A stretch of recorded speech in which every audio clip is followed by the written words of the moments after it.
భారతదేశ చరిత్రలో చోళుల వంశం ప్రత్యేకమైన స్థానాన్ని సంపాదించింది. ఆ చోళుల మహారాజు రాజేంద్ర చోళుడు తన సైన్య శౌర్యం, పరాక్రమంతో గంగానది వరకు విజయయాత్ర చేసి అక్కడి గంగాజలాన్ని తెచ్చి తన రాజధానిలో ప్రతిష్ఠించాడు. ఈ విజయాన్ని స్మరించుకోవడానికి ఆయన గంగైకొండ చోళపురం అనే పట్టణాన్ని నిర్మించి అక్కడే అద్భుతమైన శివాలయాన్ని కట్టించాడు.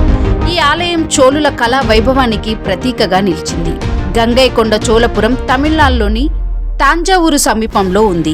ఇది 11వ శతాబ్దానికి చెందిన ప్రసిద్ధ చారిత్రక కట్టడం. ఈ దేవాలయాన్ని రాజేంద్ర చోళుడు సుమారు 1025 CEలో నిర్మించాడు. ఆలయం ప్రధానంగా శివుడికి అంకితం చేయబడింది. ఆయనను ఇక్కడ గైకొండ చోళేశ్వరుడు అని పిలుస్తారు.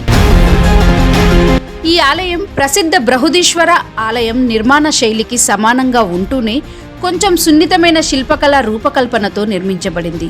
గోపురం సుమారు 55 మీటర్ల ఎత్తులో ఉండి దాని పైభాగం సున్నితమైన శిల్పకళతో గర్భగుడిలోని శివలింగం విపరీతమైన పరిమాణంలో ఉంటుంది. ఇది ఆలయ ప్రధాన ఆకర్షణ.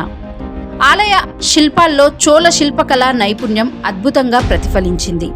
ఇక్కడ గంగాజలాన్ని ప్రతిష్ఠించడం వల్లే ఆలయానికి గంగైకొండ అనే పేరు వచ్చింది.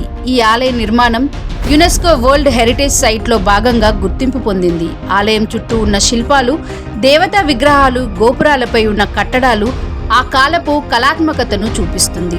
గంగైకొండ చోళపురం ఆలయం కేవలం భక్తి కేంద్రమే కాకుండా చోళుల విజయ గాథను చెబుతున్న చారిత్రక చిహ్నం. ఇది ద్రావిడ శైలిలోని శిల్పకళకు ఒక అద్భుతమైన ఉదాహరణ.